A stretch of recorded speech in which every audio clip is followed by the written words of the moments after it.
예, 안녕하십니까. 책 읽는 자유인 채널을 운영하고 있는 이선입니다. 오늘은 2025년 7월 10일 목요일, 지금 시각은 오후 5시 46분입니다. 저는 일단 어제 어제 일도 좀 많이 했고요. 그리고 일이 좀 힘들었어요. 예. 먼지 구덩이에서 먼지 마셔가면서 하기도 했고, 시간에 쫓기면서 막 헉헉대면서 일을 하기도 하고, 일도 또 늦게 끝나고 해서 어제 일 끝내고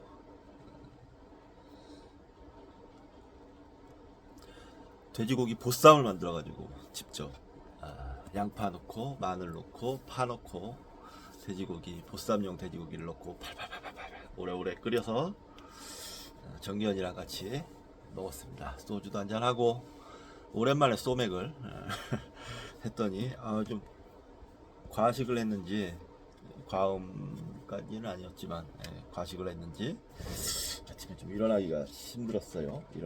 좀 늦게 일어났습니다. 일도 안 잡아놓고요. 그래서 늦게까지 자다가 9시였나? 아무튼 뭐 자다가 영화 한 편 보고, 토너먼트란 영화, 오징어 게임을 보면서 생각이 났어요. 그 영화가 토너먼트란 영화가 있는데 액션 오락물이라고 할 수 있는데 꽤 재밌었습니다. 그 한 편 보고 아예 그냥 오늘 하루 쉬려고 했으나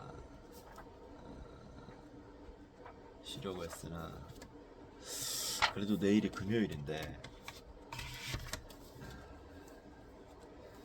내일 할 일을 실어 놓기라도 하자 해서 오후에 잠깐 나가서 내일 아침 7시까지 부산 남구에 가는 물건을 실어 놓고, 일이 좀 상차가 잘 됐어요. 빨리 됐어요. 그래서 일찍 집에 들어와서 수영장을 갔습니다. 수영장을 가서 또 재밌게 열심히 운동을 하고 자리에 앉았습니다. 이제 시간이 좀 일러서 책 좀 읽고, 그러고 내일 이제 4시에 일어나야 되니까 좀 일찍 자야 되겠다 싶어서 자리에 일단 앉았습니다. 오늘 새벽이죠? 오늘 새벽 윤석열이 구속이 됐습니다. 저는 윤석열이 나왔을 때부터 구속돼 다시 갇힐 거라고 생각했습니다. 근데 나왔다는 사실이 놀라웠죠. 그 자체가 이유도 놀라웠고, 빼낸 자들도 보면 참 어처구니 없는 뻔뻔스러움에 놀라웠고, 이제 윤석열은 다시는 저 감옥에서 나오지 못할 운명입니다. 우리 국가와 민족을 위해서 가장 좋은 것은 그냥 감옥에서 죽는 겁니다. 사형을 하자는 얘기는 아니고, 그냥 자기 어찌 됐던 자연사가 됐던 뭐 병사가 됐던 감옥에서 죽는 게, 윤석열이 거기서 그렇게 죽는 게 김건희와 함께 우리 국가와 민족을 위해서 되게 파쇼적인 발언이긴 한데 아니, 좀 다시 정정하겠습니다. 우리 공동체를 위해서 가장 좋은 결말이다라고 생각하고 있습니다.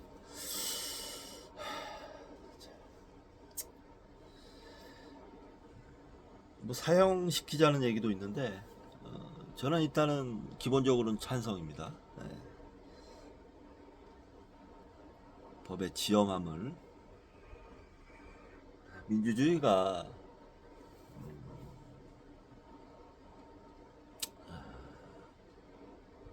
만만한 제도가 아니라는 것을 보여줘야 합니다. 전 세계적인 사건이 될 것입니다. 그렇게 되면 긍정적으로 작용할 거라고 또 느낍니다. 자, 그 정도로 하고요. 윤석열 같은 자를 윤석열, 김건희 같은 자에 대해서 멘트를 하느라고 시간 보내는 것도 사실 좀 아까워요. 네. 우리는 공부하는 게 물론 다 공부지만 자기 공부하는 게 더 건설적이라고 생각합니다. 네. 자, 오늘 이번 시간은 추계시대 미디어북을 하도록 하겠습니다. 오늘도 책 소개 시간. 자, 비폭력 대화. 일상에서 쓰는 평화의 언어, 삶의 언어.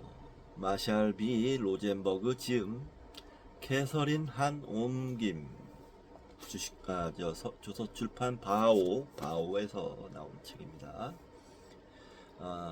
지은이 마샬 로젠 박사는 위스콘신 대학교 임상심리학 박사네요. 이 책은 제가 왜 골랐냐면 요즘에 그 유튜브 방송을 많이 보니까 사람들의 말을 많이 들어요. 말을 듣는데 순간순간 좀 놀랄 때가 있어요. 뭐랄까 잠깐의 실수, 무의식적인 실수 같은 거일 텐데 그런 게 이렇게 불쑥불쑥 그 패널들이나 뭐 진행자나 한테서 튀어나오더라고요. 가끔씩. 그러면 놀래요. 근데 그 사람들은 또 의식을 못해요. 그래서 이게 우리가 대화법에 대해서 뭔가 좀 정립을 해야 저런 실수를 안 할 수 있지 않을까 하는 게 첫 번째고, 또 두 번째는 저도 마찬가지로 일상 대화에서 정말 화가 나면 폭력적인 대화를 합니다. 네. 그래서 되도록이면 잘 안 하지만 그런 일 때문에 문제를 일으키고 싶지 않아서 고민을 하고 있었어요. 이거 뭔가 좀 트레이닝이 필요하다. 그래서 골라본 책인데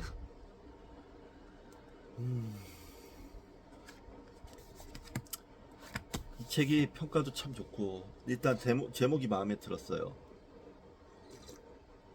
중고책으로 샀는데 제목이 비폭력 대화, 평화로운 대화를 할 수 있기 위해서는 저 같은 범인은 공부를 해야 한다, 알아야 한다. 어떻게 해야 평화적인 대화를 할 수 있는지 그런 문제의식을 가지고 골라본 책입니다. 자, 그렇고요. 이번 시간 추계시대 5장 할 차례입니다. 어느덧 중반부를 돌입했고 중반부를 지나쳐가고 있습니다. 자, 5장 고난의 시대, 기원전 600년에서 530년경. 예레미야는 처형을 당할 뻔했다. 그러나 그는 석방된 뒤에도 계속 도시를 돌아다니면서 무시무시한 신탁을 내놓았다.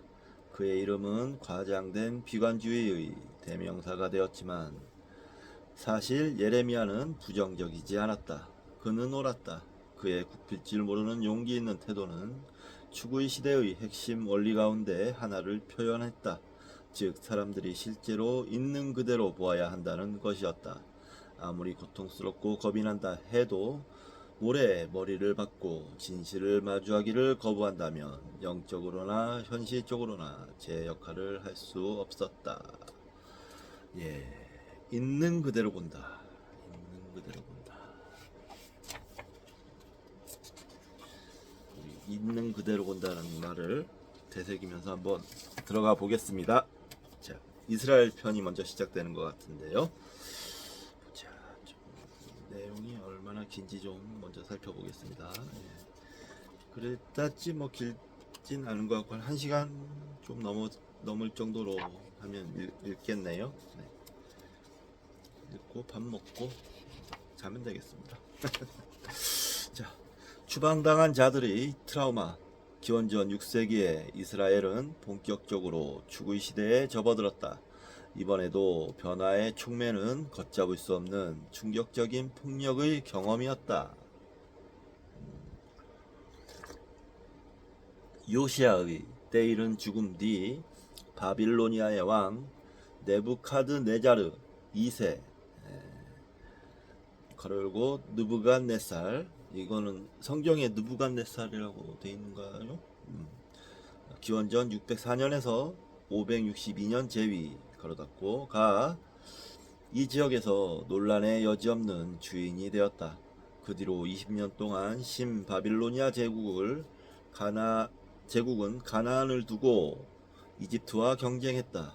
유다의 왕은 불안하게 두 강대국 사이를 왔다 갔다 하면서 한쪽을 택했다가 곧이어 다른 쪽의 보호를 바라기도 했다. 그러나 바빌로니아에 맞서는 것은 위험한 일이었다. 유다가 바빌로니아 통치에 저항할 때마다 느부갓네자르는 막강한 군대를 끌고 유다 왕국으로 내려와 이 지역을 정복했다. 이런 야만적인 원정이 3번이나 있었다. 기원전 597년 유다 왕국의 젊은 왕 여호야긴은 바빌로니아에 항복하여 백성 8천명과 함께 자기 땅에서 추방당했다. 여기에는 왕족, 귀족, 군인, 뛰어난 장인 등이 포함되어 있었다. 유력자 7천명과 은장이, 대장장이 1,000명을 바빌론으로 사로잡아 갔는데 그들은 모두 싸우러 나갈 수 있는 용사들이었다. 새로운 추구의 시대의 전망을 창조한 사람들은 처음으로 바빌로니아에 끌려간 이 사람들이었다.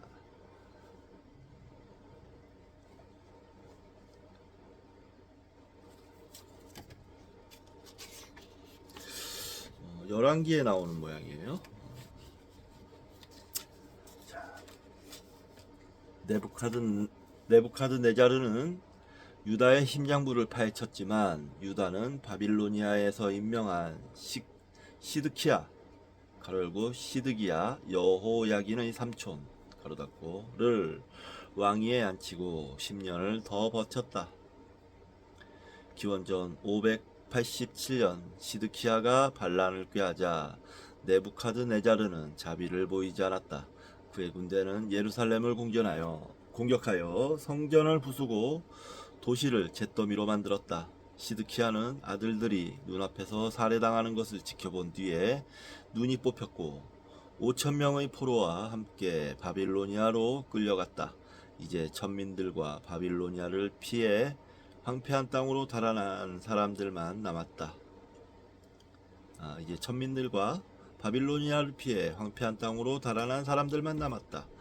유다는 제국의 행정 구조에 통합되었으며 기원전 581년에는 세 번째 집단이 또 끌려갔다. 예레미야에 나오는 내용이네요. 성경에 예레미야 편이 있죠. 구약에. 엄청난 고난의 시기였다. 최근에 어떤 학자들은 바빌론 유수가 사실은 그렇게 큰 충격이 아니었다고 주장했다. 약 75%의 주민은 뒤에 남았고 그들의 삶은 전과 다름없이 계속되었다는 것이다. 포로로 잡혀간 자들도 바빌로니아에서 보살핌을 받았다. 그들은 그곳에 정착하여 세를 거두고 사업을 하고 운하를 관리하면서 생계를 유지했다. 일부는 봉토를 소유하기도 했다. 엘리아스 제이 피커만 The Zeus in the Greek Age The Bible in History How Writer Create a Past.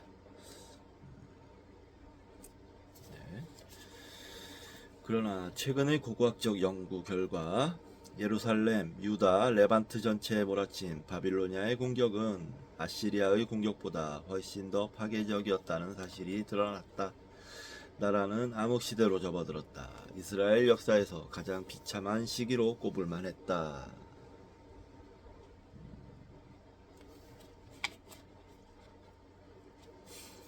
예루살렘과 성전은 황량한 폐허가 되었다.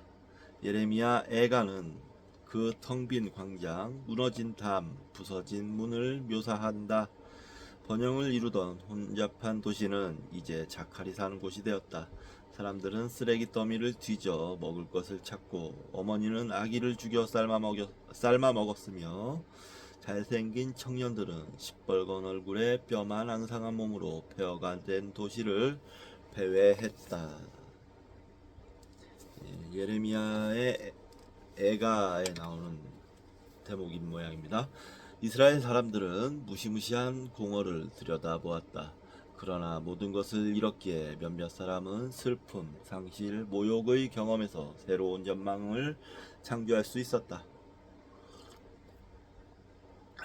예언자 예레미야는 추방을 당하지 않았다. 반항이 어리석기 짝이 없는 일이라 생각하여 일관되게 바빌로니아를 지지했기 때문이다. 어떤 예언자들은 야훼가 성전에 살기 때문에 예루살렘은 파괴당할 리 없다고 생각했으나 예레미야는 그들에게 그것은 위험하고 말도 안 되는 소리라고 말했다. 이곳은 야훼의 성전이다 라는 말을 주문처럼 외는 것은 소용이 없다. 사람들이 행실을 고치지 않는다면 야훼는 도시를 파괴할 것이다.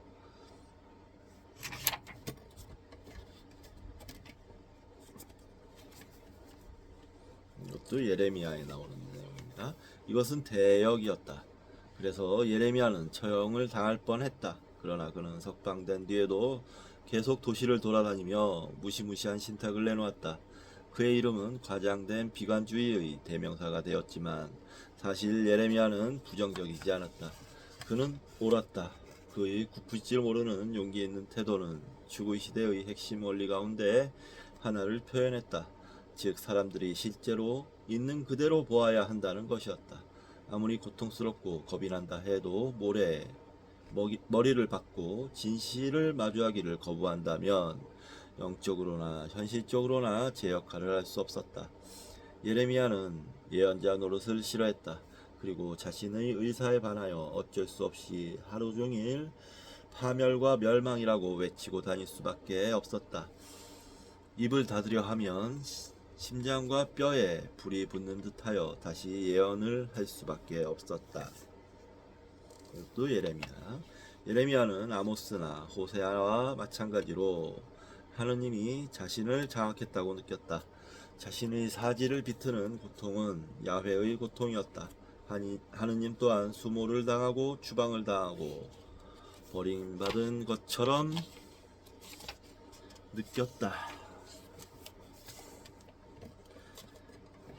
이것도 예레미야 편에 나오고요.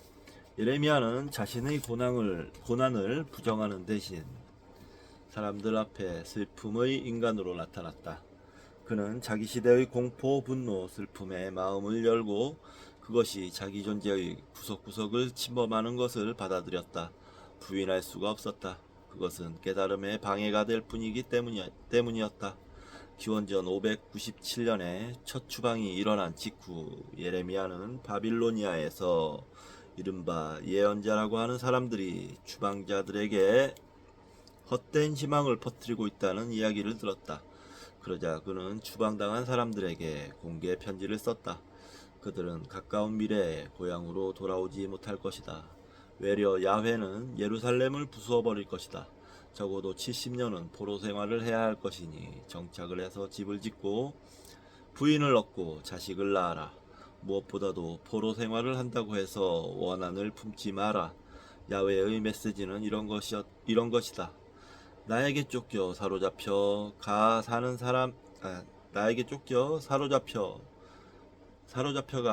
사는 그 나라가 잘 되도록 힘쓰며 잘 되기를 나에게 빌어라.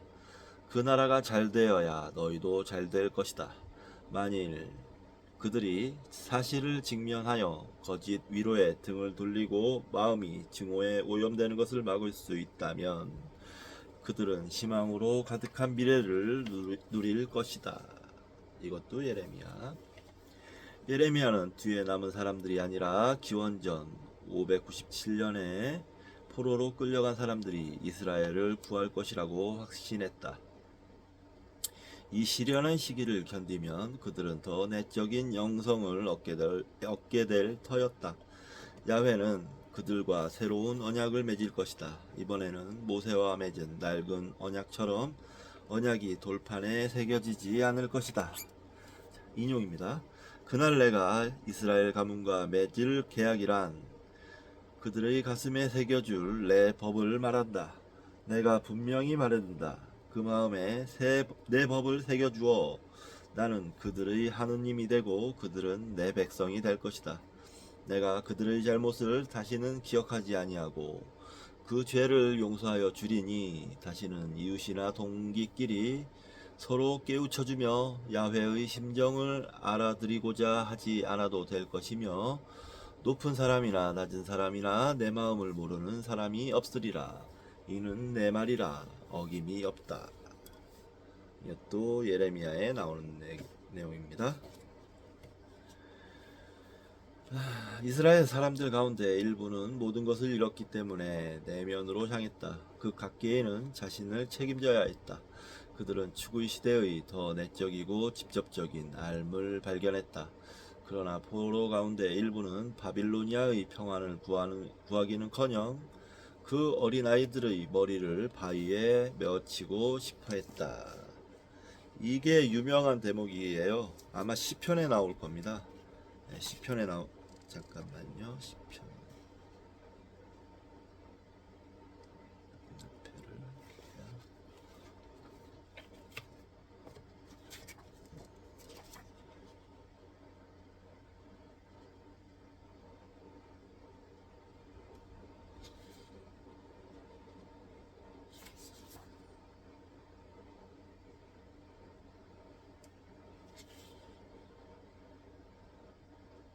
네, 시편에 나옵니다.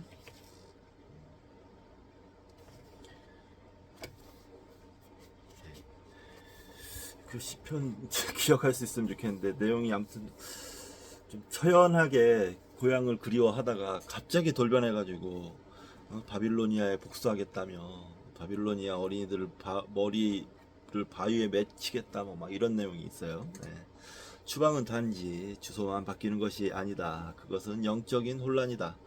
난민은 문화와 정체성의 뿌리와 단절되면서 표류한다는 느낌, 방향을 상실했다는 느낌, 하찮은 존재로 시들어간다는 느낌을 받는 경우가 많다. The Religion of the Landless. 그렇겠죠. 네, 지금 뭐 유럽의 난민 문제가 심각한데 그 사람들의 심리 상태는 매우 불안정하겠죠. 네. 불안정하고 자기 비하 같은 감정이 있을 것 같습니다. 예레미야는 자신의 고난을 부정하는 대신 사람들 앞에 슬픔의 인간으로 나타났다. 그는 자기 시대의 공포, 분노, 슬픔의 마음을 열고 그것이 자기 존재의 구석구석을 침범하는 것을 받아들였다. 부인할 수가 없었다. 그것은 깨달음의 방해가 될 뿐이기 때문이었다. 기원전 597년 첫 추방이 일어난 직후 예레미야는 바빌로니아에서 이른바 예언자라고 하는 사람들이 추방자들에게 헛된 희망을 퍼뜨리고 있다는 이야기를 들었다. 그러자 그는 추방당한 사람들에게 공개 편지를 썼다. 이건 했죠? 아 진짜. 네. 추방은 단지 주소만 바뀌는 것이 아니다. 그것은 영적인 혼란이다. 난민은 문화와 정체성의 뿌리와 단절되면서 표류한다는 느낌, 방향을 상실했다는 느낌, 하찮은 존재로 시들어간다는 느낌을 받는 경우가 많다. 유대인 포로는 바빌로니아에서 비교적 괜찮은 대접을 받았다. 그들은 감옥이나 수용소에서 살지 않았다. 기원전 597년에 자신의 의지로 네부카드네자르에게 항복한 여호야긴 왕은 가택 연금을 당했지만 바빌로니아의 남쪽 성체에서 연금을 받으며 수행원들과 함께 안락하게 살았다.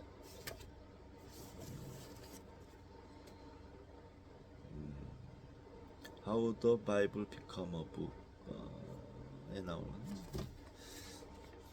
이름인데요. 포로 가운데 일부는 수도에 살았지만 일부는 새로 판 운하 근처 미개발 지역에 살았다. 이게 어디?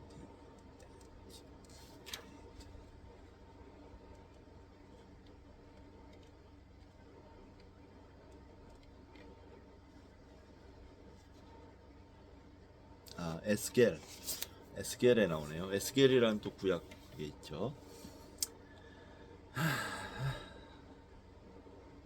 그들은 어느 정도 자신의 일을 스스로 처리할 수 있었다. 이것도 에스겔.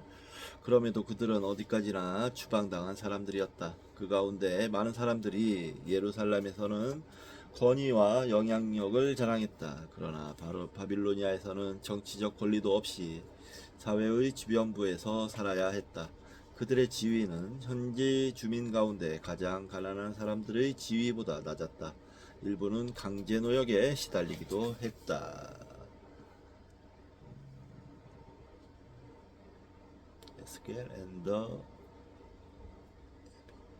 이거 어렵네. 예. 그들은 충격적인 지위 상실을 경험했다. 그들은 추방 생활을 묘사하면서 찾고 가로 열고 마세라, 족쇄 가로 열고 직인 같은 말을 자주 사용한다. 이사야에 나오네요. 그들은 명목상으로는 노예가 아니었을 수도 있지만 실제로는 그렇게 느꼈다. 피난민 가운데 일부는 이제 야훼를 섬길 수가 없었다. 야훼가 바빌로니아의 신 마르두크에게 완전히 패배했다고 생각했기 때문이다.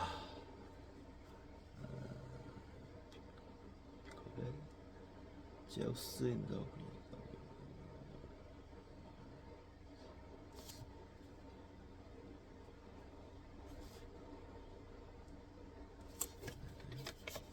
오늘날 야훼는 신성한 신들 앞에서 사탄과 흥미로운 얘기를 한다.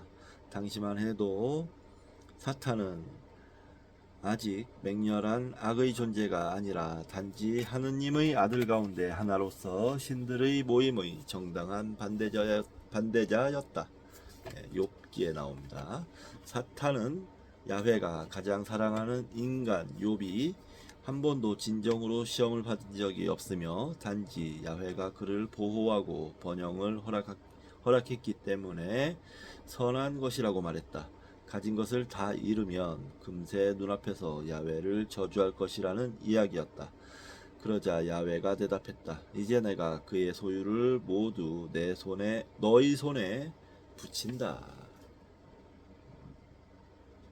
욥기. 사탄은 곧 욥의 소, 양, 낙타, 하인, 자식을 죽였고 욥은 지저분한 여러 병으로 잇따라 고생을 했다.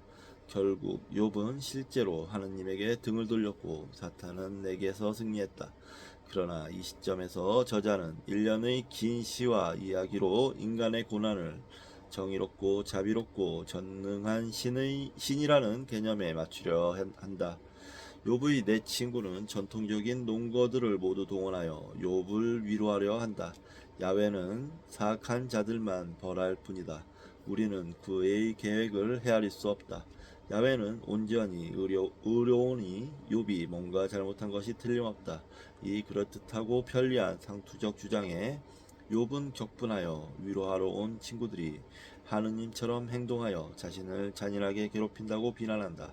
야훼를 두고는 눈에 보이지 않고 전능하고 자의적이고 정의롭지 못한 신, 검사, 판사, 집행자 노릇을 동시에 하는 신과 사리를 따져 대화를 나누는 것이 불가능하다고 말한다. 마침내 야훼는 욥에게 응답을 하는데 자신이 그렇게 잔인하게 대했던 사람에게는 아무런 동정심도 보이지 않고 자신의 화려한 업적에 관해서만 긴 이야기를 늘어놓을 뿐이다. 자신이 땅에 기초를 놓고 문을 닫아 바다를 가두어 놓았을 때 욥은 어디에 있었는가? 욥은 낚시로 레비아단을 잡거나 말이 메뚜기처럼 뛰게 하거나 별자리를 자기 길로 인도할 수 있는가? 이 시는 웅장하지만 현황과 아무런 관련이 없다. 이 길고 자만에 찬 장광설은 진짜 쟁점은 전혀 건드리지 않는다. 어째서 부귀한 사람들이 그들을 사랑한다고 하는 하느님의 손에 고난을 겪는가? 욥과는 달리 독자는 욥의 고통이 야훼의 초월적 지혜와 아무런 상관이 없고 단지 경박한 내기의 결과일 뿐임을 알고 있다.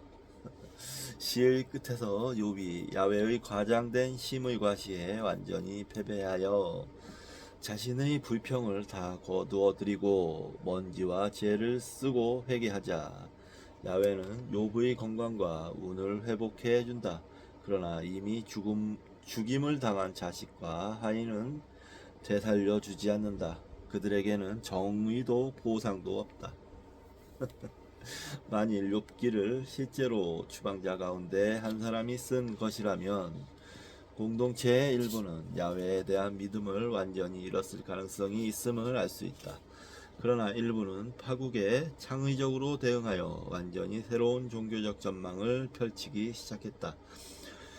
왕실 율법학자들은 계속 이전의 텍스트들을 편집했다. 신명기 저자들은 불행을 설명하려고 역사의 여러 구절을 보탰고 사제들은 예배도 신전도 없는 바빌로니아 생활에 맞추어 고대 전승을 개작하기 시작했다.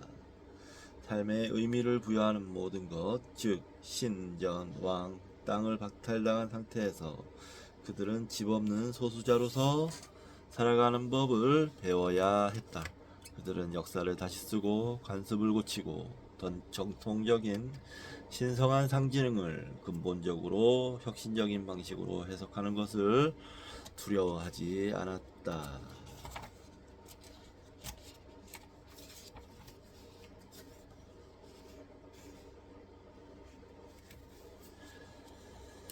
자, 잠시 쉬었다 하도록 하겠습니다. 네.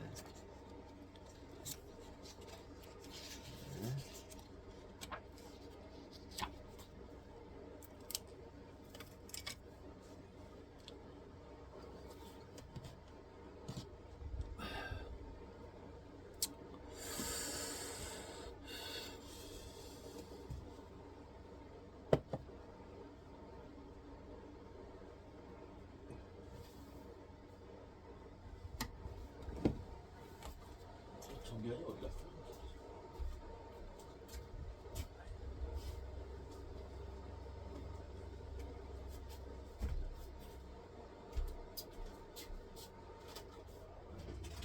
아이고 똥 싸셨어요. 아이고 똥 싸셨어요.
예, 이어서 하도록 하겠습니다. 이어서 하기 전에 이 욥기, 성경의 욥기는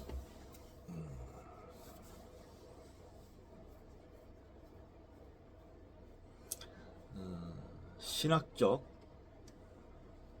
철학적, 논리적으로도 굉장히 좀 문제가 있는 작품, 문제가 있는 부분이죠. 전지전능하시다고 하는 신이, 아무튼 욥기는 성경에 있는 내용이니까 신이 썼다는 성경에서 전지전능하신 신이 악마의 꾀임에 넘어가서 죄 없는 사람들을 죽여버리고 죄 없는 사람에게 온갖 고난을 주고 구차한 변명을 하는 그런 내용이어서 현재 이제 기독교 신관을 공격할 때 많이 인용이 되는 걸로 알고 있습니다. 자세히는 저는 모르지만 아무튼 그렇습니다. 욥기 뭐 한번 읽어보면 잘 알 수 있을 거예요. 언젠가 한번 저도 읽어봐야 될 것 같긴 해요. 욥기. 자, 어디까지 읽었냐?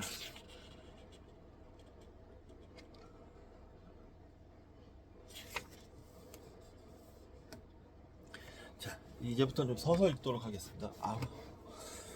운동인 이슈가 건강 이슈를 생각해서 아이고 참 살이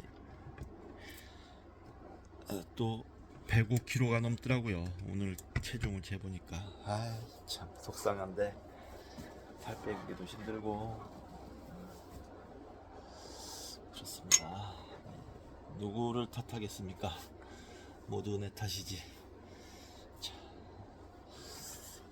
자, 이제 서서 책을 좀 읽도록 하겠습니다. 아이고. 자, 네, 좋네요. 자, 이러한 추구 시대의 전망이 전개되는 과정을 젊은 사제 에스겔 가로 열고 에제키엘의 예언자 인생에서 찾아볼 수 있다. 에스겔은 기원전 597년에 바빌로니아로 끌려가 체바르 가로 열고 그발 우나 근처 테라비브 가로 열고 봄의 언덕 마을에 정착했다. 에스겔은 1년의 환상을 보았으며 이것은 그가 괴로운 공포로부터 좀 더 평화롭고 내적인 영성으로 고통스럽게 이행해 갔음을 보여준다. 추방을 당하고 나서 꼭 5년 뒤인 기원전 593년 예루살렘과 성전이 아직 서 있던 시기에 에스겔은 체바르 강둑에서 혼란스러운 환상을 본다. 에스겔에 나오는 내용이네요. 강한 바람이 불었다. 번개불이 번쩍이고 천둥이 치고 연기가 피어올랐다. 불폭풍 때문에 뿌연 시야에서 에스겔은 특이한 생물 4마리를 볼 수 있었다. 모두 머리가 넷 달렸고 전차를 끌었다. 이들은 귀가 멍멍할 정도의 큰 소리로 날개를 쳤다.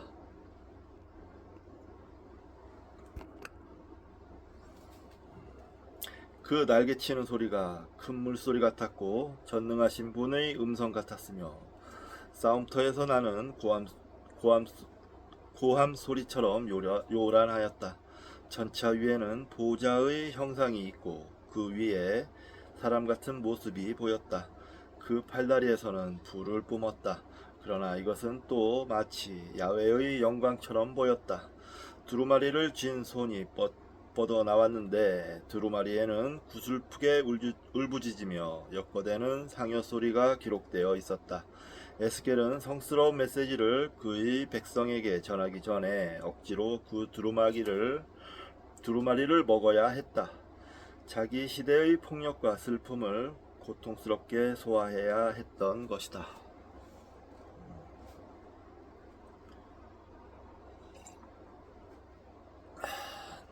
하느님은 불가해한 존재가 되었다. 에스겔이 텔아비브에서 느꼈던 것만큼이나 이질적이었다.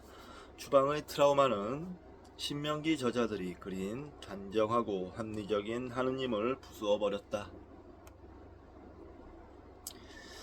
이제 야훼를 아브라함과 함께 식사를 하던 친구나 신들의 모임을 강력하게 이끄는 왕으로 보기는 불가능했다. 에스겔의 환상은 말이 되지 않았다. 완전히 초월적인 것, 인간의 범주를 넘어선 것이었다. 그에게 건네진 두루마리는 신명기 저자들의 율법의 서와는 분명히 달리 분명한 지침이 적혀 있지 않았다. 확실한 것은 전혀 없고 정리되지 않은 슬픔과 고통의 외침뿐이었다. 이것은 전쟁의 혼란과 공포가 가득한 군인의 환상이었다. 야훼는 하늘의 보좌가 아니라 전차에 나타났다. 오늘날로 치자면 탱크나 전투기에 나타난 것이나 다름없었다. 에스겔이 전달할 메시지는 협박에 가까웠다. 얼굴에 쇠가죽을 쓴 고집이 센 추방자들에게 듣든 안 듣든 내 말을 전하는 자가 저희 가운데 있다는 것을 경고할 뿐이었다. 친절이나 위로는 없었다. 야훼는 에스겔을 그의 백성과 마찬가지로 얼굴을 두껍게 만들 생각이었다. 그의 결의는 금강석처럼 굳었다.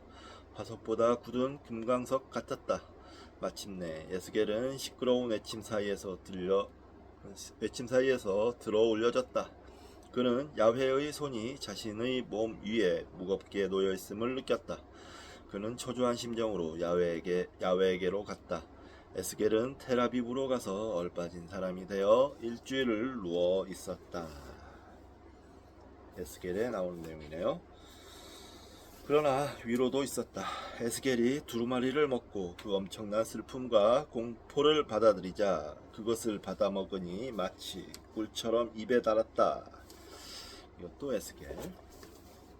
또 야훼가 아무런 위로를 주지 않았다 해도 추방당한 그의 백성을 찾아왔다는 것만은 분명한 사실이었다. 성전은 그대로 서 있었지만 야훼는 예루살렘의 성전을 떠나 추방당한 사람들과 운명을 같이 했다.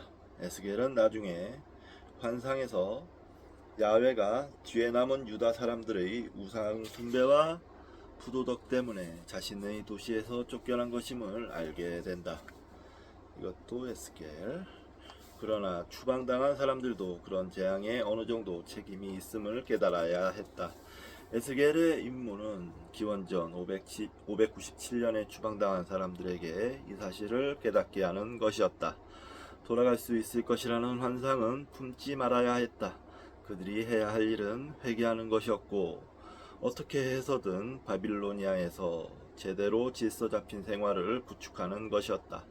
그러나 슬픔의 무게를 온전히 경험하기 전에는 그렇게 할 수가 없었다. 에스겔의 개인적인 혼란은 이상하고 왜곡된 행동, 백성의 공경을 그들에게 알리려고 보여줄 수밖에 없었던 괴상한 무언국에서 드러나는 것 같다. 에스겔의 부인이 죽었을 때 야훼는 그에게 애도를 못하게 했다.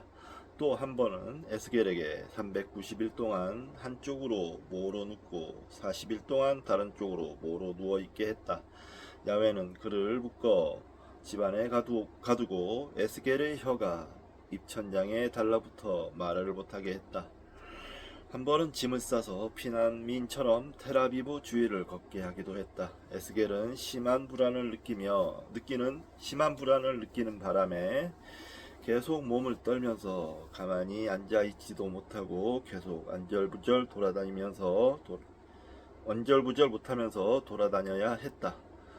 그는 이것이 추방당한 사람들에게 벌어지는 일이라고 동포에게 말하는 것 같았다. 그들은 이제 정상적인 반응을 보일 수가 없었다.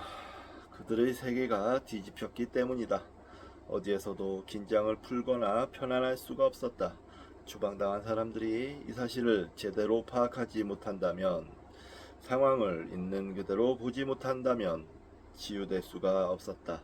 밝은 면을 보거나 곧 집에 돌아갈 것이라고 스스로를 타이르는 것은 소용없었다.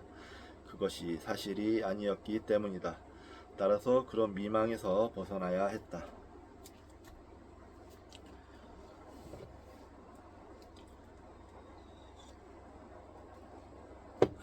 에스겔은 사제였으며 그래서 위기를 성전 제의와 관련해서 해석했지만 그의 백성이 저지른 도덕적 태만을 진단할 때는 전통적인 전례적 범주를 이용했다.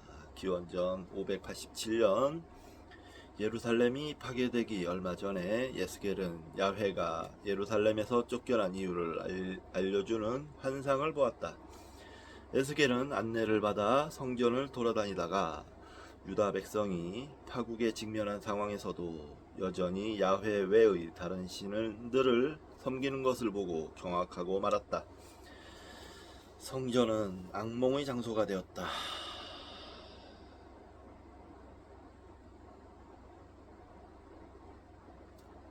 벽에는 몸부림치는 뱀과 역겨운 짐승들이 그려져 있었다. 이런 더러운 의식을 거행하는 사제들은 지저분한 빛 속에서 나타났다. 마치 은밀하고 추악한 성행위에 몰두하고 있는 것 같았다. 너는 이스라엘 가문의 장로들이 따로따로 신상을 그려놓은 컴컴한 방에서 하고 있는 짓들을 보았느냐? 이것도 에스겔. 다른 방에서는 여자들이 아나톨리아의 식물의 신 타무즈 때문에 울고 있었다. 어떤 유대 사람들은 야훼가 사는 지성소에 등을 돌린 채 태양을 섬겼다. 여기에서 아나톨리아가 주표시로 되어 있습니다. 아나톨리아, 흑해, 에게해, 지중해에 둘러싸인 반도, 아시아의 서쪽 끝이며 오늘날 터키 공화국 영토의 대부분을 차지하는 땅이다. 지성소 고대 예루살렘 성전에서 가장 깊숙한 곳에 자리 잡고 있던 가장 신성한 장소. 이스라엘 대제사장만이 1년에 한 번씩 대속제일에 창문도 없이 막힌 이곳에 들어가 분향하고 희생 제물의 피를 뿌려 자신의 죄와 제사장들의 죄를 대속했다. 그러나 사람들은 야훼를 제의에서만이 아니라 윤리에서도 거부했다. 에스겔의 신성한 안내자는 말했다.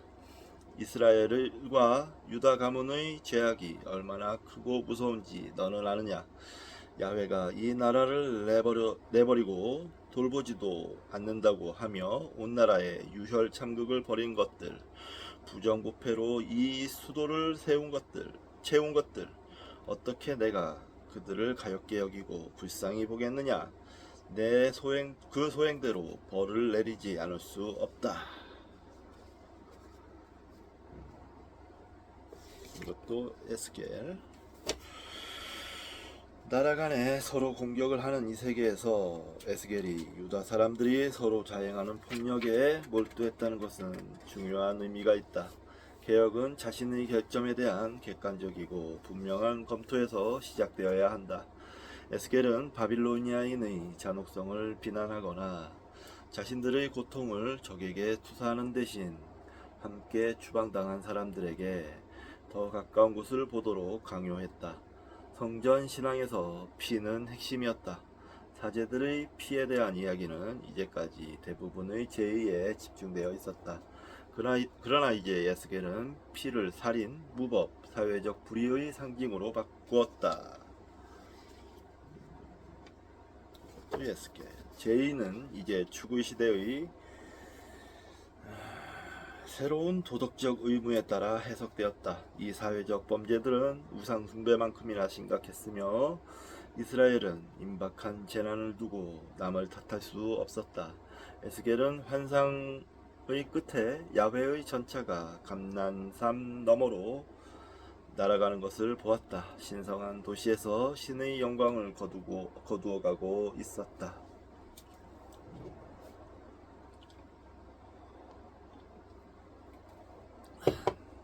뒤에 남은 유다 사람들에게는 희망이 없었다.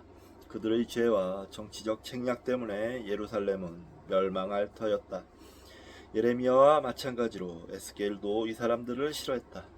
그러나 야훼가 추방당한 사람들과 함께 살기로 했기 때문에 미래의 희망은 있었다. 에스겔은 몹시 괴로워 겉으로는 정신병자 같은 모습을 보였지만 새로운 삶에 대한 환상을 보았다. 그의 눈앞에 사람뼈가 가득한 들판이 보였다. 이 들판은 추방당한 사람들의 공동체를 나타냈다. 그들은 계속 말하고 있었다. 뼈는 마르고 희망은 사라져 끝장이 났다. 그러나 에스겔이 뼈에 대고 예언을 하자 숨이 불어왔다.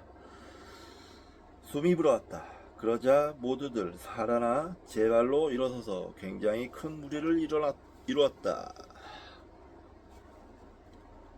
이것도 에스겔. 언젠가 그들이 완전히 회개를 하면 야훼가 추방당한 자들을 고향으로 데려갈 것이다. 그러나 이것은 단순한 복귀가 아니었다. 예레미야와 마찬가지로 에스겔도 추방의 고난이 더 깊은 전망으로 이어져야 한다는 것을 알았다. 야훼는 약속했다. 나는 그들의 마음을 바꾸어 새 마음이 일도록 해주리라.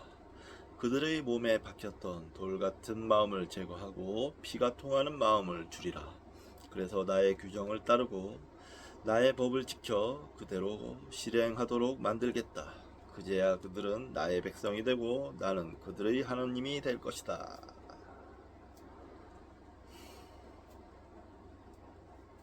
야훼는 첫 번째 환상에서 에스겔에게 그의 심장을 화석처럼 단단하게 만들 것이라고 말했다. 그러나 에스겔이 그리고 아마도 추방당한 사람들 가운데 일부도 고통을 소화하고 자신의 책임을 인정하고 심장이 부서지는 것을 감수했기 때문에 그들은 인간적인 존재가 되었다.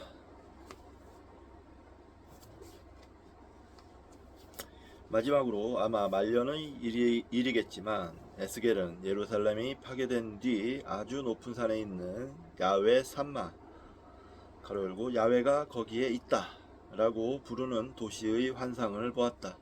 이 장들은 에스겔의 제자들 일부가 편집하고 확장했을 수도 있지만 핵심적인 부분은 에스겔 자신에게서 나왔을 것이다.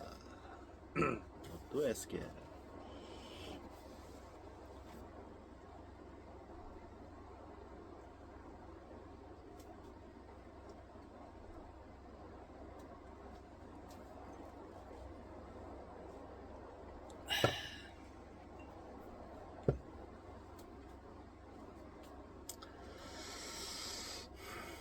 예루살렘과 성전은 폐허가 되었지만 여전히 예언자의 마음에 살아 있었으며 에스겔은 그 신비한 의미를 보았다.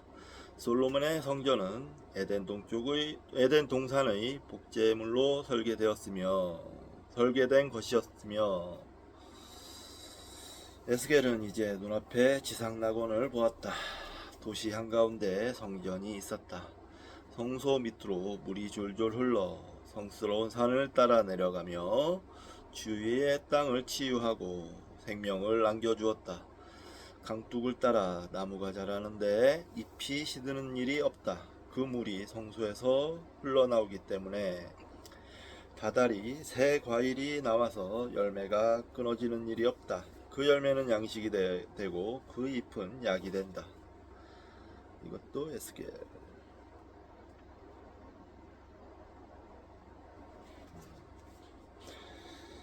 성전이 온 세상의 핵이었다. 그곳에서 신성한 힘이 이스라엘 온 땅과 백성에게 동심원을 그리며 퍼져나갔다. 이 힘이 출발점에서 멀어질수록 신성함은 희석되었다. 도시를 둘러싼 첫 번째 원은 왕과 성스러운 일을 하는 제사장들의 집이었다. 그 다음은 이스라엘 지파의 구역으로서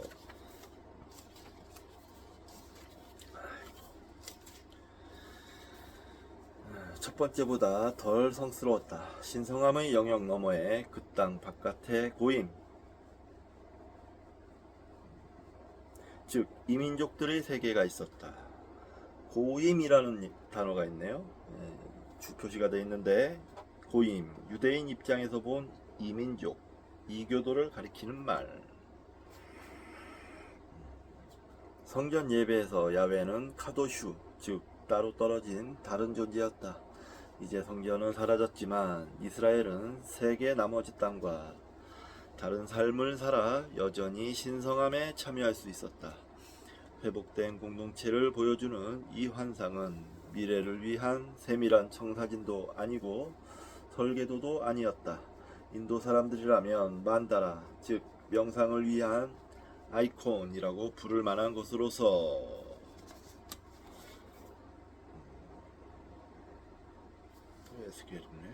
신을 중심에 둔 중심에 둔 제대로 질서 잡힌 생활의 이미지였다. 야훼는 자신의 백성이 추방당했을 때도 함께 있었다.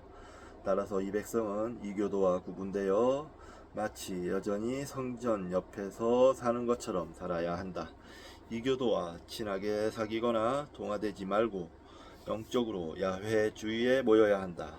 바빌로니아에서는 비록 주변 민족이지만 우상을 섬기는 이웃, 지도에서 찾아보기 힘든 이웃보다 이스라엘 백성이 중심에 더 가까이 있었다. 그러나 이 무렵의 내적 삶에 대한 강조를 고려할 때 에스겔의 제자들은 이 묘사를 바탕으로 성전을 내면화하고 그것을 내적 현실로 만들었을 가능성도 있다. 신성함의 동심원을 명상하면서 자신의 중심을 발견할 수도 있었다는 것이다.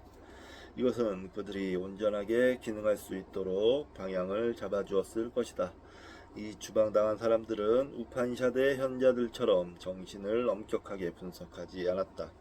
그러나 그들 가운데 일부는 이 만다라를 명상하면서 그들의 존재의 핵심에서 현존하는 신을 발견하는 중이었을지도 모른다. 에스겔은 야훼 산마의 명상에서 시생제 제의 성전의 치수와 크기에 관해 긴 시간을 들여 자세히 이야기한다. 인류학자들의 말에 따르면 사회적 불확실성의 시기에는 제의가 새로운 중요성을 띈다. 메리 더글라스, 내추럴 심볼스, Explorations in Cosmology. 특히 추방당한 사람들에게는 다른 집단과 구분되는 경계를 유지하려는 압력이 생겨나며 순결, 오염, 종족 간 결혼에 대한 관심이 새로이 나타난다. 공동체는 그것을 바탕으로 다수 문화에 저항할 힘을 얻는다. 에스겔의 환상이 요새의 심리를 보여주는 것은 분명하다. 그의 상상의 도시에서는 외부인은 출입이 전혀 허락되지 않았다. 어디를 가나 담과 문이 있어 이스라엘의 성스러움을 바깥 세계의 위협으로부터 지켰다.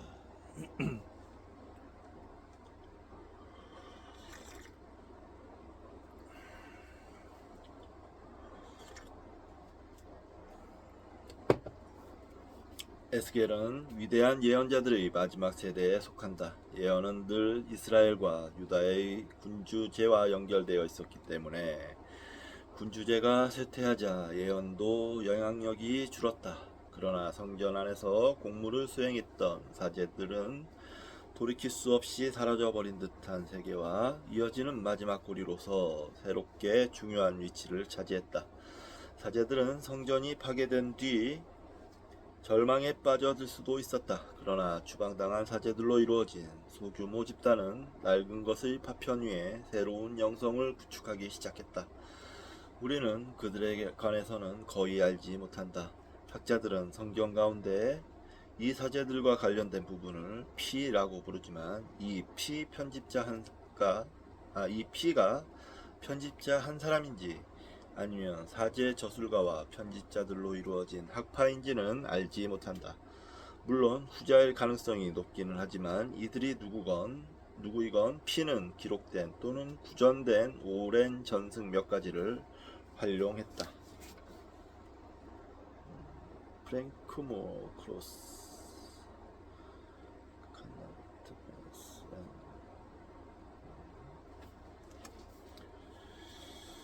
어쩌면 추방당한 왕 여호야긴이 여호야긴의 궁정에 있는 왕실 서고에서 작업을 했던 것일지도 모른다.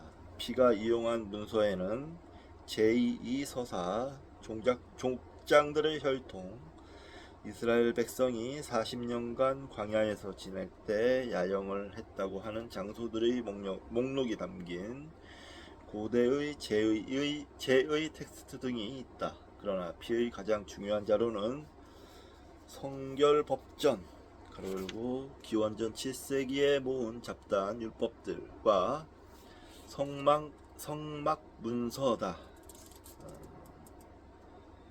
성막문서는 피서사의 중심이며 이스라엘 백성이 신을 모시려고 광야에 지은 성막을 묘사한다. 레위기에 나오고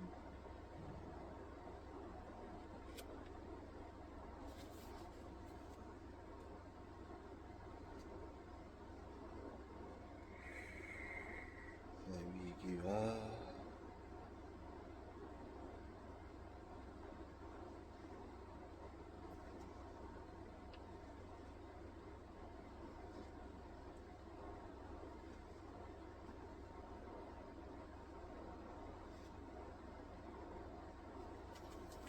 번역이 광범위하게 돼 있어가지고 찾기가 쉽지가 않습니다. 레위기와 출애굽기에 나오네요. 엑소더스,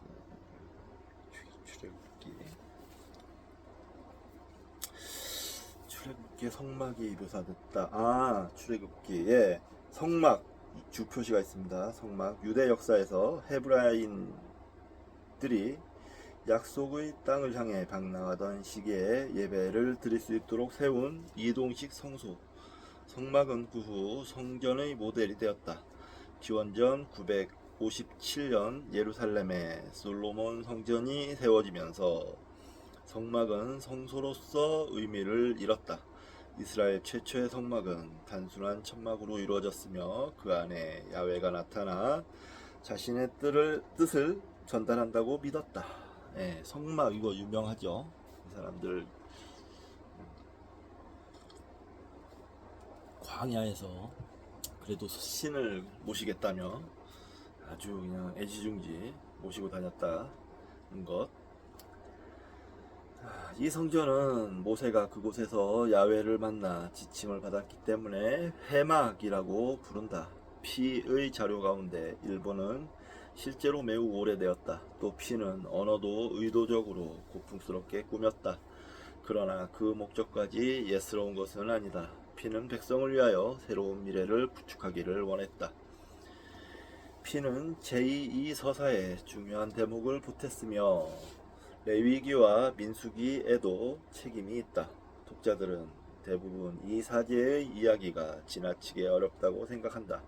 그래서 유열이 낭자한 상태에서 비비 꼬이고 끝도 없이 이어지는 희생제 이야기나 이해할 수 없을 정도로 복잡한 음식 율법 이야기는 대개 건너뛴다.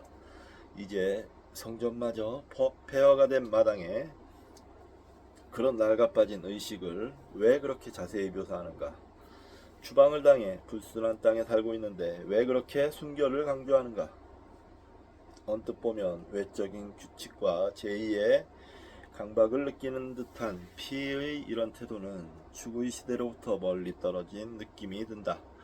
그러나 피는 사실 베다의 희생제를 수정했던 개혁가들과 똑같은 문제에 몰두해 있었다. 피는 추방당한 사람들이 다른 방식으로 살기를 바랐다.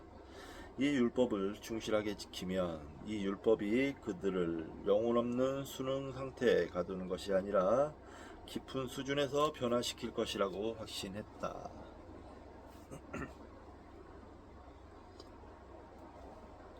어렵네요.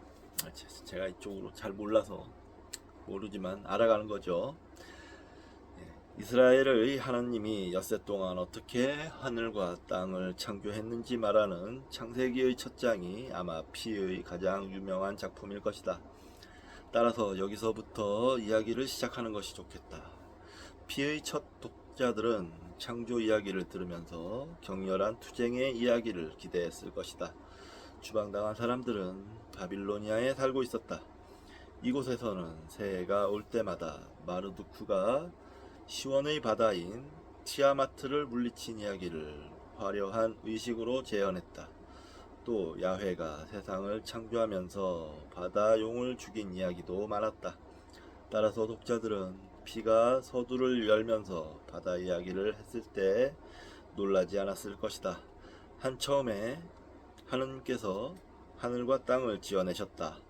땅은 아직 모양을 갖추지 않고 아무것도 생기지 않았는데 어둠이 깊은 물 위에 뒤덮여 있었고 그 물 위에 하느님의 기운이 휘돌고 있었다. 그러나 그 다음에 피는 사람들을 놀라게 했다. 싸움이나 죽음이 없었다. 하느님은 그냥 명령만 한다. 빛이 생겨라. 그러면 아무런 갈등 없이 빛이 비추었다. 하느님은 계속해서 이어지는 명령으로 세상의 질서를 잡는다. 하늘 아래 있는 물이 한 곳으로 모여 마른 땅이 드러나라. 땅에서 푸른 움이 돋아나라. 땅 위에 나달을 내는 풀과 씨 있는 온갖 과일 나무가 돋아나라. 하늘 창공에 빛나는 것들이 생겨 밤과 낮을 갈라놓고 절기와 나날과 해를 나타내는 표가 되어라. 그리고 마지막으로 우리 모습을 닮은 사람, 그리고 아담을 만들자. 그때마다 단 한 번의 다툼도 없이 그대로 되었다. 아이고, 창세기에 나오는데요.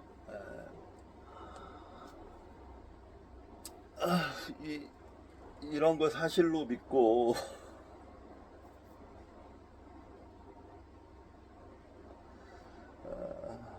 실제로 있었던 일이라고 믿고 신이 직접 진짜 이렇게 했다라고 믿으시나요? 저는 상당히 좀 유치하게 보이는데요. 이거는 뭐 옛날 사람들의 사고방식은 이랬을 수도 있죠. 그러나 지금은 이러한 사고방식을 그대로 믿는 건 참 어리석다 라고 생각합니다.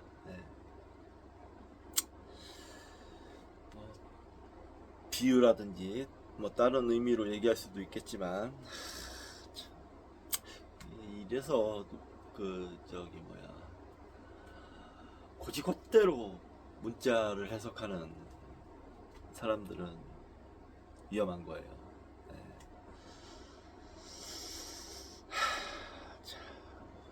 어렵습니다. 우리가 진짜 왔다 가는 존재지만 이 왔다 가는 세상을 정말 왔다 가는 존재가 정확히 보고 알고 깨닫기까지는 많은 노력과 공부와 교양과 상식이 필요하다라는 생각을 이 대목을 읽으면서 다시 한번 하게 됩니다. 인도의 제의 전문가들이 전통적인 제의에서 폭력을 체계적으로 제거했듯이 피도 전통적인 우주 창조에서 폭력성을 꼼꼼하게 뽑아냈다.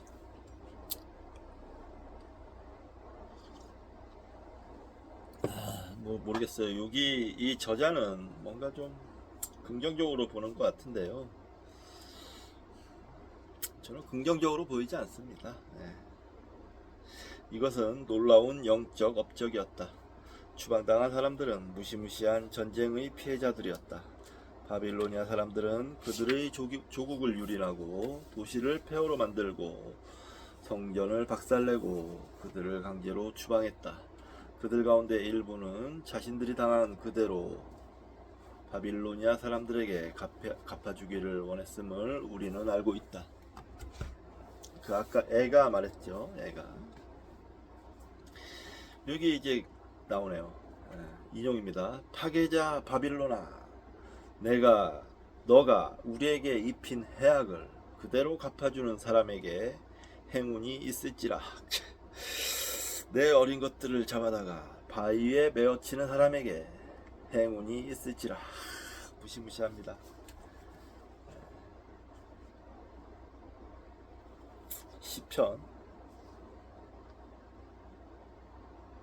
시편에 나오는 내용인데요.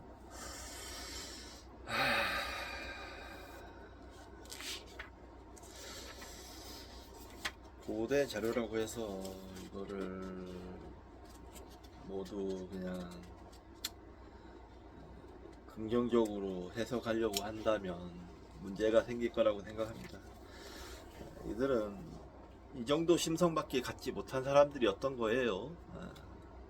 그게 성경에 새겨져 있고, 그러므로 이 유대 민족들은 위험합니다. 사실 현대적 관점에서 봤을 때 위험해 보입니다. 그러나 피는 이렇게 하면 안 된다고 말하는 것 같았다잖아요. 이거는 이런 전개는 저는 이 저자를 존경하지만 비판하고 싶습니다.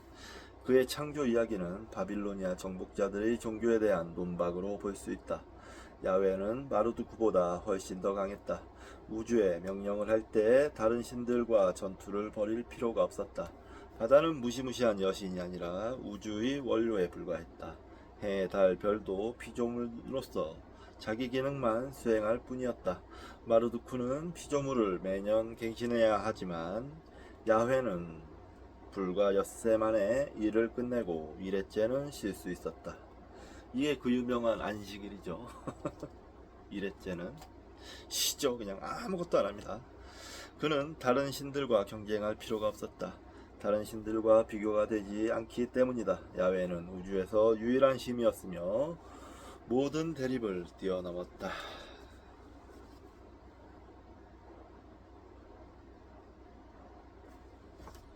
그런가요? 모든 대립 뛰어넘었습니까?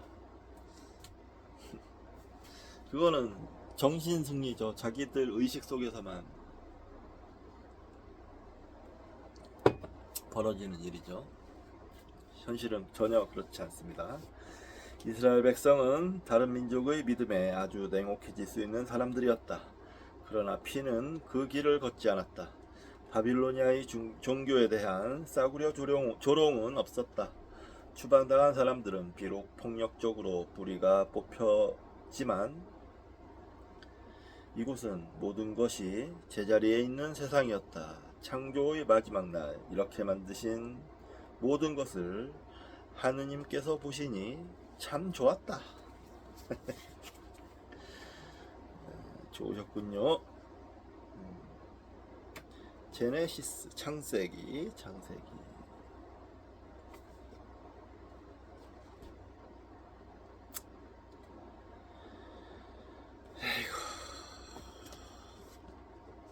하느님은 또 자신이 만든 모든 것을 축복했다.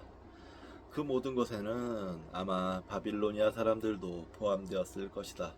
모두가 야훼처럼 행동해야 했다. 안식일에는 차분하게 쉬고 하느님의 세계에서 봉사하고 하느님의 모든 피조물들을 축복해야 했다. 피는 의도적으로 성막의 건설을 세계 창조와 연결했다.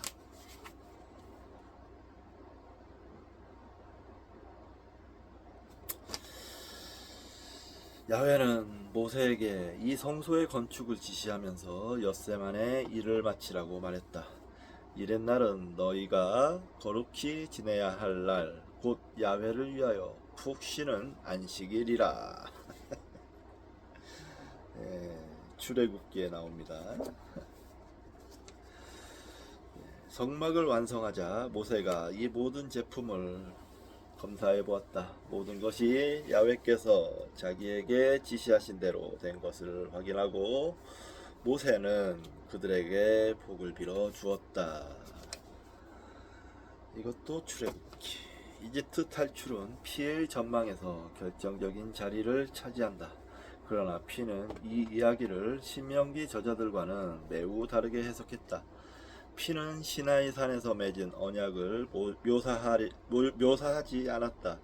이제 이스라엘이 야훼가 약속한 땅에서 쫓겨났기 때문에 이 언약은 고통스럽고 문제적인 기억이 되었다.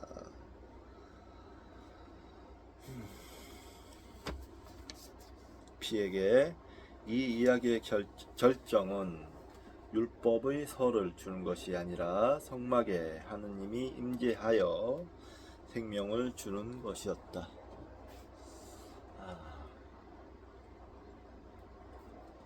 아니, 온 세상을 만드신 하느님이 왜 그 사막의 천막으로 굳이 임재를 했어야 할까요?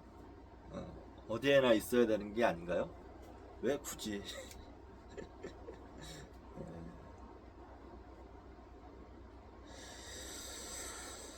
야훼는 모세에게 내가 저의 가운데 내려와 머물려고 가로 열고 스큰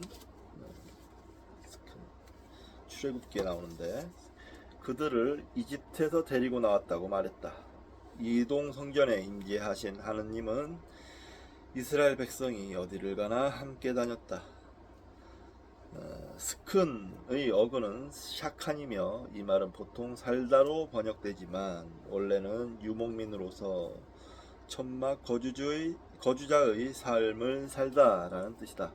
피는 비슷하게 살다라는 뜻이지만 영주를 뜻하는 욥보다는 샤칸이라는 말을 더 좋아했다. 하느님이 그의 방랑하는 백성과 함께 천막을 치고 살겠다고 약속했다는 것이다. 봐요, 이거는 그냥 민족신입니다. 민족신. 제발 정신 차리십시오. 민족신이에요. 신화입니다. 그냥 소설 같은 거. 하느님에게는 고정된 거처가 없었으며 어느 한 성전에 묶이지 않았다. 이스라엘 백성이 어디를 가든 함께 머물겠다고 약속한 것이다.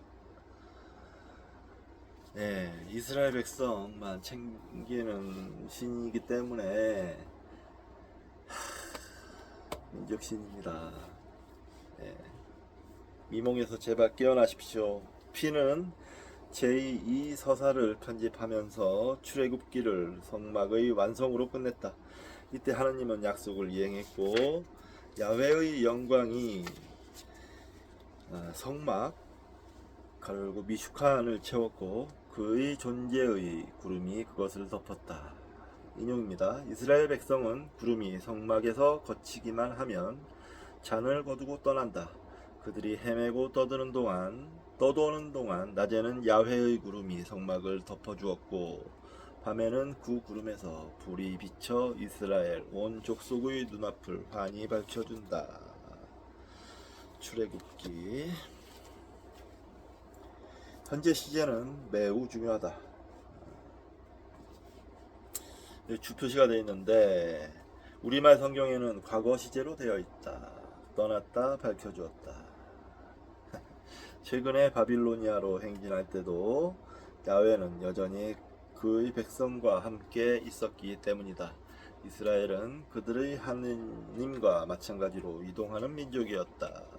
신명기 저자들과는 달리 피는 이야기를 여호수아의 정복에서 끝내지 않고 이스라엘 백성을 약속된 땅의 경계에 남겨두었다.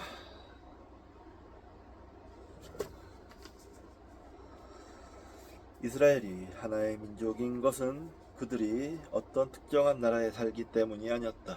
그들이 세상 어디에 있든 그들과 함께 돌아다니는 존재하는 하느님 안에서 살아갔기 때문이다.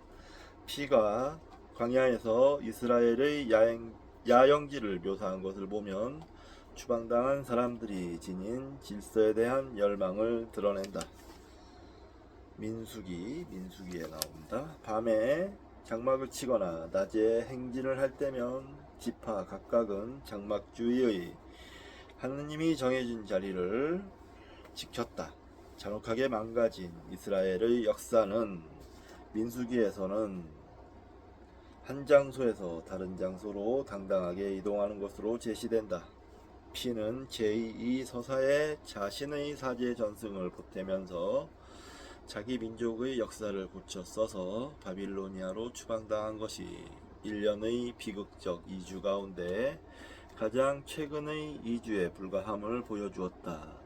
아담과 하와는 에덴을 떠나야만 했다. 카인은 동생을 죽인 뒤에 영원히 떠돌아야 했다. 바벨탑에서 반역을 한 뒤에 인간들은 지상으로 흩어졌다. 아브라함은 우르를 떠났고 지파들은 이집트로 이주했으며 야훼는 그들을 포로 생활에서 해방했다. 그러나 야훼는 40년 동안 시나이 사막에서 자신의 민족과 함께 천막 생활을 했다. 여기에 함축된 의미는 야훼가 이번엔 바빌로니아로 이주했을 때에도 자신의 백성들 가운데 여전히 존재하고 있다는 것이었다.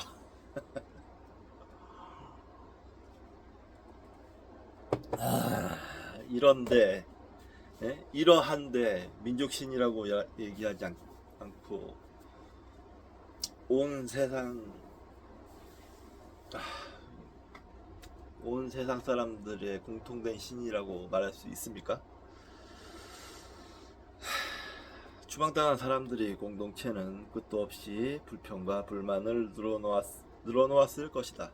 피는 자신의 이야기에 이스라엘이 광야에서 하느님을 원망한 이야기를 집어넣었다. 출애굽기. 당연히 원망이 많았겠죠. 광야 생활이 뭐 쉬웠겠습니까? 엄청 고통스러웠을 테니 원망도 많았겠죠. 추방당한 사람들도 고집이 센 백성이었다. 그러나 피는 그들에게 앞으로 나아갈 길을 보여준다. 그들은 추방당한 상황에서도 하느님이 다시 돌아와 머물 수 있는 공동체를 창조할 수 있었다. 그들 모두가 고대 제사장의 율법을 따라 삶으로써 가능한 일이었다. 이것은 놀라운 혁신이었다. 피는 더는 쓰지 않는 옛 율법을 소생시키려는 것이 아니었다. 성전에서 봉사하던 제사장의 생활을 지배했던 의식의 율법, 정결에 관한 규정, 식사 규칙들은 절대 속인을 위한 것이 아니었다. 속인을 위한 것이 아니었다. 새속인. 에스겔에도 나오네요. 이제 피는 놀라운 주장을 한다. 민족의 성전이 파괴된 이스라엘은 사제들의 나라다. 모든 사람이 성전에서 신성한 존재를 섬기듯이 살아야 한다. 하느님이 여전히 그들 가운데 살아계시기 때문이다. 피의 율법은 삶 전체를 제의화하는 것이었지만 그는 이 고대의 성전 율법을 이용하여 주방의 경험에 기초한 새로운 윤리적 혁명을 개시했다. 추방당한 사람들은 불순한 땅에서 살았지만 피는 추방과 신성함 사이에는 심오한 연결고리가 있다고 주장했다. 성결법전에서 하느님은 이스라엘 백성에게 이렇게 말한다. 나 야훼 너희 하느님이 거룩하니 너희도 거룩한 사람이 되어라. 레위기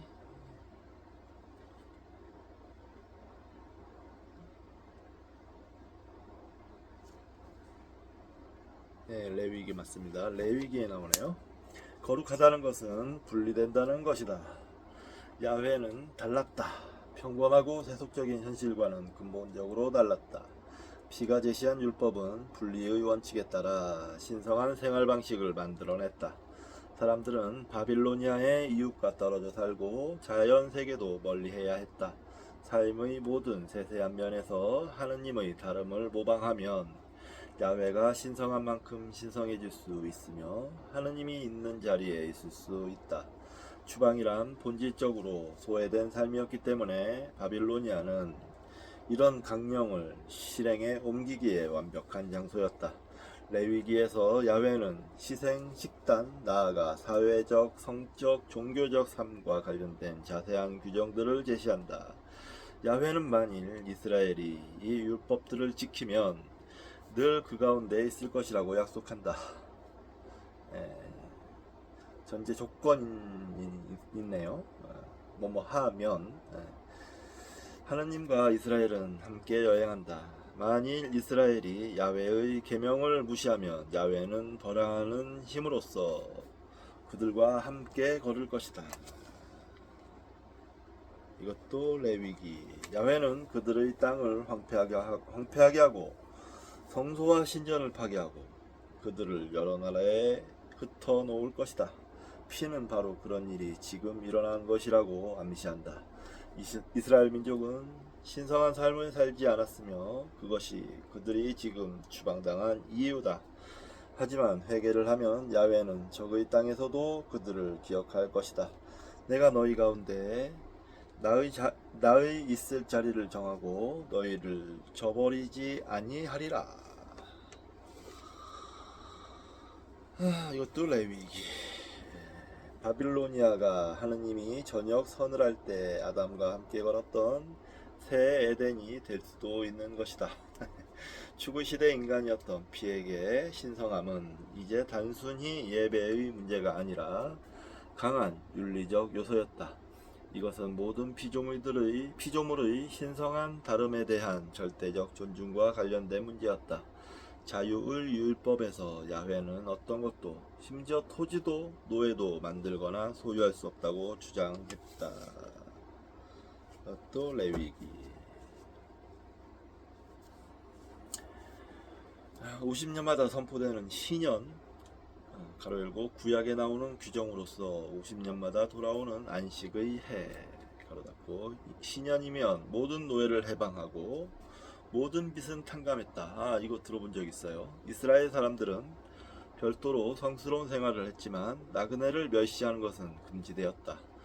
너에게 몸붙여 사는 외국인을 내 나라 사람처럼 대접하고 내 몸처럼 아껴라. 너희도 이집트 나라에 몸붙이고 살지 않았느냐? 이것도 레위기. 이것은 공감에 기초한 율법이었다.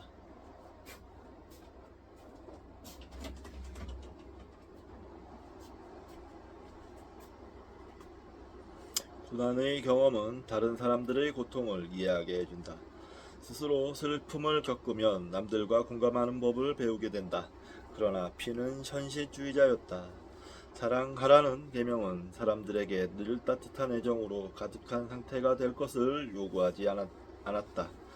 피는 감정에 관해 쓴 게 아니었다.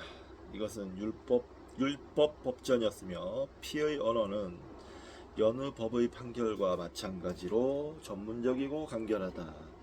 여기에는 감정이 들어설 자리가 없다. 중동의 조약들에서 사랑이란 도움을 주고 충성하고 실질적인 지원을 하라는 뜻이었다. 따라서 사랑하라는 계명은 지나치게 유토피아적인 것이 아니었으며 모두가 실행에 옮길 수 있는 것이었다. 피의 전망은 처음부터 끝까지 모든 것을 끌어안으려 한다. 그러나 처음 읽으면 식사의 율법이 가혹하고 또 자의적인 선택에 휘둘린다는 인상을 받는다. 창조의 날에 모든 동물을 축복했던 신이 어떻게 자신의 피조물 가운데 일부를 불결하다거나 심지어 가증스러운 것이라고 낙인 찍을 수 있을까? 우리는 불순하다거나 가증스럽다는 말에 자연스럽게 윤리적이고 감정적인 의미를 부여한다. 그러나 헤브라이어에서 타메이, 가로 열고 불순하다는 죄가 많다거나 더럽다는 뜻이 아니다. 이것은 예배에서 사용하는 전문적인 용어이며 감정적이거나 도덕적인 의미는 없다. 그래요. 그리스의 경우와 마찬가지로 어떤 행동이나 조건이 성전을 오염시키고 하느님을 몰아내는 비인격적인 미아스마, 가로 열고 독기를 작동시킨 것이다.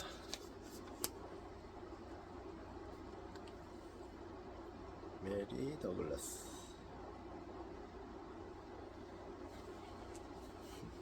피에게 죽음은 기본적이고 원형적인 불결함이었다. 살아있는 하느님은 죽음과 양립할 수 없었다. 어떤 것이든 하느님이 창조한 피조물의 사체와 접촉한 뒤에 하느님이 있는 곳에 온다는 것은 하느님에 대한 모독이었다. 모든 주요한 오염물질 가로 열고 부적절하게 흘린 피, 나병, 유출병, 고름이 나오는 병이랍니다. 은 죽음과 연결되었고 자신이 속하지 않은 영역을 침범했기 때문에 불순했다.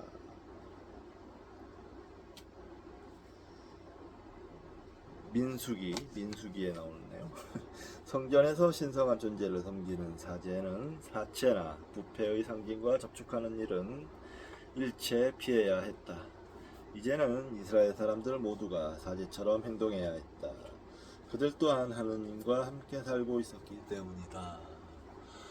이거는 상당히 낮은 수준의 제의고 의식이에요. 유해신 사상에 진짜 깊게 천착을 해본다면 이런 피, 나병, 고름이 나오는 병 이것도 다 하나님이 만든 거고 다 하나님과 같은 겁니다. 그런데 이렇게 낮은 수준에서는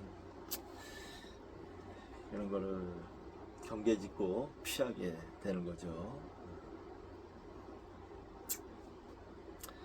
그래서 저는 여전히 기독교, 유대교, 이슬람교, 이 사막 쪽 종교인가요? 이쪽이 아무튼 이 사막 종교들, 유일신 종교들 유치하다고 생각합니다. 수준이 낮다. 종교적으로 하위 수준의 영역에 갇혀 있다라고 생각합니다. 네. 그러나 여기서 중요한 점은 피가 다른 인간들이 불결하거나 남을 오염시킨다고 가르치지 않았다는 것이다. 가르치지 않았다. 신성함과 불결함의 율법은 외부인이 울타리 안으로 들어오지 못하게 하려고 고안된 것이 아니었다. 가르치지 않았다는 건 틀렸죠. 이 얘기는 가르친 거죠. 실제로 자기들이 그렇게 행동을 하고 있으니까. 역시 아무리 존경하는 학자의 책이라고 해도 비판적으로 읽어야 합니다. 다 옳을 수는 없어요. 피 텍스트에서 외부인은 피하는 것이 아니라 사랑해야 했다. 오염은 적으로부터 오는 것이 아니라 우리 자신으로부터 오는 것이었다. 법전은 이스라엘 사람들에게 불결한 나그네를 피할 것이 아니라 모든 생명을 존중하라고 명령했다. 불결한 동물의 소비를 금지하는 식사율법에서 피는 아힘사, 불살생이라는 인도 이상에 매우 가깝게 접근했다. 다른 고대 민족들과 마찬가지로 이스라엘 민족은 제의화된 동물 희생을 살셈으로 여기지 않았다. 이 제의는 희생을 더 가볍고 영적인 물질로 변화시키는 것이었으며 이런 식으로 성화되지 않은 동물을 죽여서 먹는 것은 금지되었다. 레위기에 나옵니다. 피는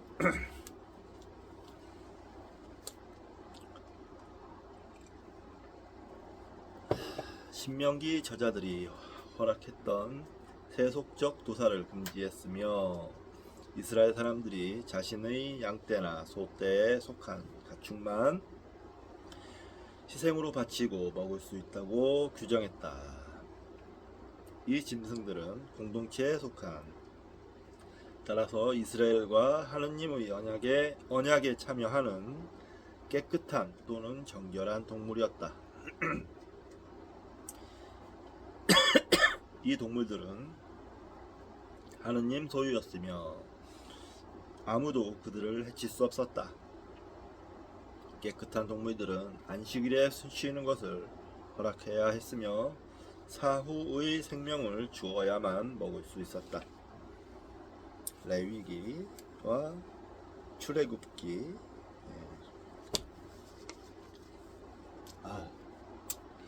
거의 이제 1시간 40분 되니까 목이 이제 마르기 시작하네요. 그러나 자연에서 살아가는 개, 사슴을 비롯한 여러 불결한 동물은 절대 죽일 수 없었다. 덫을 놓거나 도살하거나 미끼로 삼거나 먹는 것은 어떠한 상황에서도 금지되었다. 그렇다고 이런 동물들이 더럽거나 역겨운 것은 아니었다. 이 동물들이 살아있는 동안에는 만져도 상관이 없었다. 이들이 불결해지는 것은 오직 죽은 뒤였다. 레위기. 불결한 동물의 사체와 접촉을 금지하는 율법은 이런 동물들을 보호했다.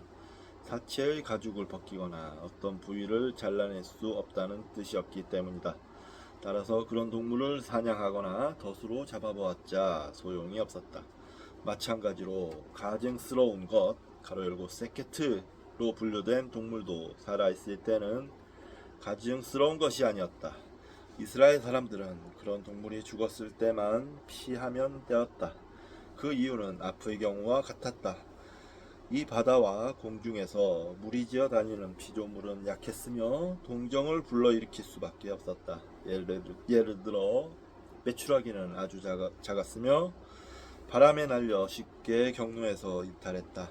이들은 숫자가 많고 풍부했기 때문에 하느님의 축복을 받았으며 하느님에게 속해 있었다.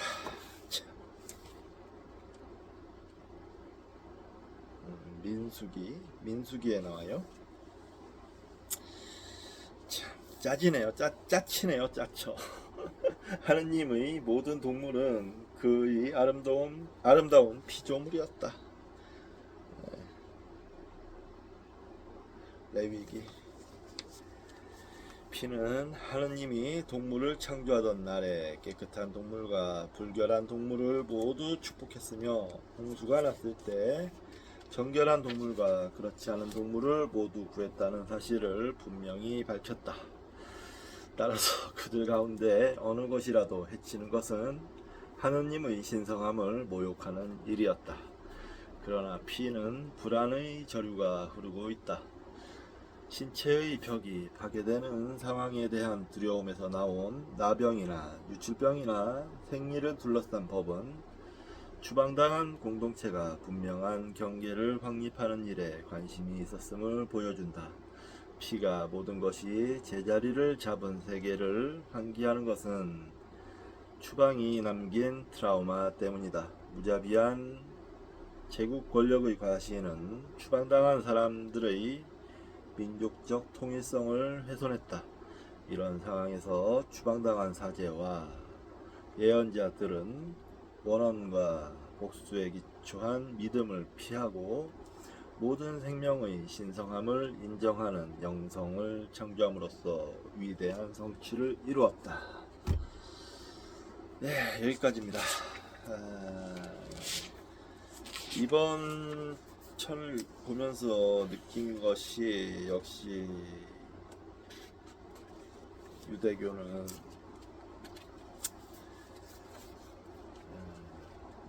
유대교는 유대인들의 민족 종교다. 구약은 특히 구약으로 이루어진 유대교는 그거를 그냥 다시 한번 확인했다 라는 생각이 듭니다. 여기에서 이제 마치기로 하고요. 저는 이제 밥을 먹고 잠자리에 들도록 하겠습니다. 오늘 그래도 1시간 45분 지나고 있는데 네, 꽤 많이 읽었네요. 길었으니까 내용이. 자, 다음 시간에 뵙겠습니다.